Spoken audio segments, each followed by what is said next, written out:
को देख रहे हैं आप? अभी अभी अपनी डाल से अलग हुआ है। बड़ा दुख होता है ना जब आप अपने उद्गम से अलग होते हैं, परंतु ये दूरी भी आवश्यक है। अब इस फल को ही ले लीजिए।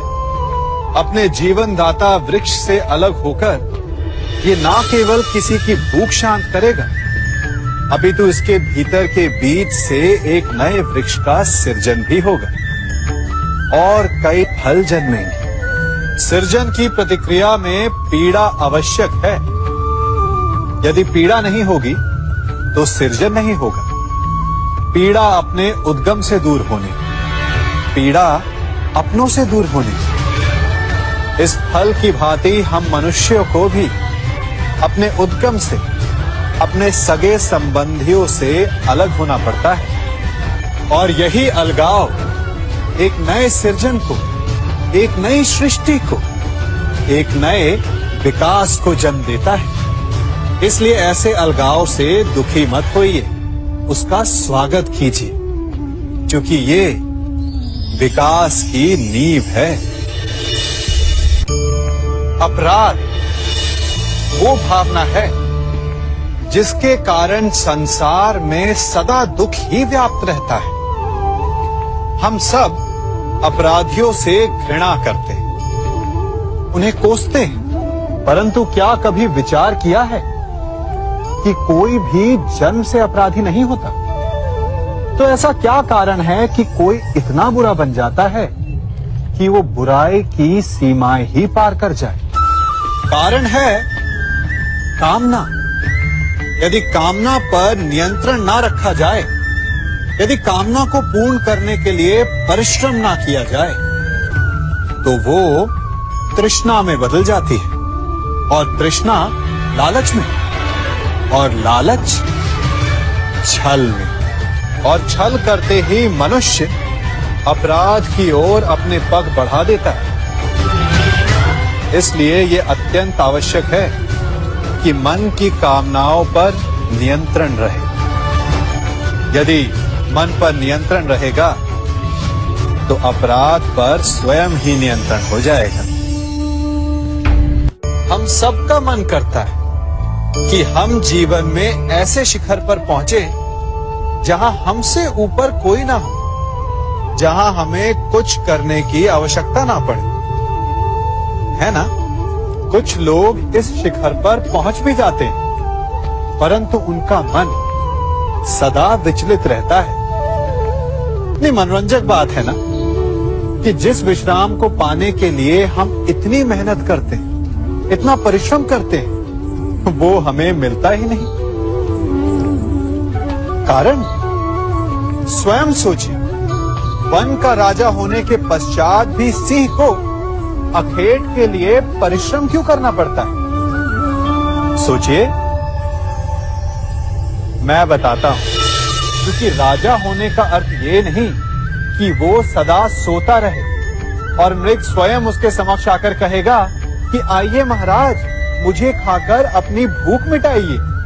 तो समझ लीजिए, कार्य आपके परिश्रम से संपन्न होते हैं, केवल कामना से नहीं। यदि आप नीचे हैं तो सदा स्मरण रखें कि आपका परिश्रम ही आपको ऊंचाइयों पर ले जाएगा, और यदि आप ऊंचाई पर हैं तो वहां पर भी रहने के लिए आपको निरंतर परिश्रम करते रहना होगा। अर्थात परिश्रम से मुक्ति नहीं है, क्योंकि परिश्रम ही जीवन है। सबसे अधिक महत्वपूर्ण क्या है? जीवन, या जो जीवन में पाया, यात्रा, या यात्रा पूर्ण करने के बाद पाया गया लक्ष्य, कर्म या उसके फल? बहुत ही महत्वपूर्ण परंतु विकट प्रश्न है ना? परंतु तनिक धीरज से सोचेंगे तो इसका उत्तर अधिक कठिन नहीं है। यदि जीवन यात्रा है तो उसका लक्ष्य क्या होना चाहिए? स्वयं सोचिए। मान, संतान, धन, नहीं ना? अंतिम लक्ष्य है परम आनंद, और ये अचानक से नहीं मिलता। इसे पाने का केवल एक ही उपाय है, और वही आपका कर्म, वही आपकी यात्रा भी, और वही आपका प्रारब्ध भी है। और आपको कौन बताता है कि आपके लिए सही क्या है? वो है आपका मन, जो मस्तिष्क की भांति हानि और लाभ नहीं सोचता, जो आपको ये बताता है कि शुभ किसमें है, संसार का कल्याण किसमें है, आनंद किसमें है। यदि आपका मन संयमित है तो वो आपका सबसे महत्वपूर्ण मार्गदर्शक है, जो आपकी यात्रा, आपका लक्ष्य, आपके कर्म और उसके फलों को सबको शुभ बना सकता है।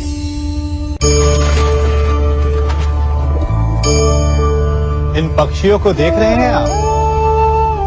इनका उड़ना वायु में इतना संतुलन मुक्त कर देता है ना? इन्हें उड़ते देख आपके मन में भी इच्छा होती होगी कि इन्हीं की भांति आप भी स्वतंत्रता से उड़ पाएं। ईर्ष्या होती है ना, जब आप इन्हें खुले आकाश में ऐसे विचरण करते देखते हैं। पर कभी सोचा है इस उड़ान को, इस स्वतंत्रता को पाने के लिए कितना परिश्रम, कितना अभ्यास किया होगा इन्होंने? आकाश में उड़ने से पूर्व धरती पर कितना गहन परिश्रम किया होगा इन्होंने। इनके माता पिता ने पहली बार जब इन्हें पंख फड़फड़ाने को उकसाया होगा तो कितनी बार घिरे होंगे। पहली बार वायु में उड़ते समय कितना भय लगा होगा इन्हें। अपनी पहली उड़ान के पश्चात धरती पर उतरते समय गिरकर कितनी चोट खाई होगी।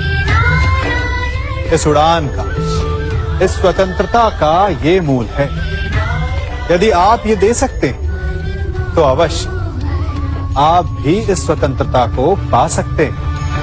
इन पक्षियों की भांति ही अपने चारों ओर जब भी आप किसी सफल मनुष्य को देखें तो उससे ईर्ष्या ना करें, उसके परिश्रम और पीड़ा को समझने का प्रयास करें जो उसने यहां तक पहुंचने में पाई है। प्रेरणा लें, प्रयास करें और स्वयं भी सफल हो जाएं।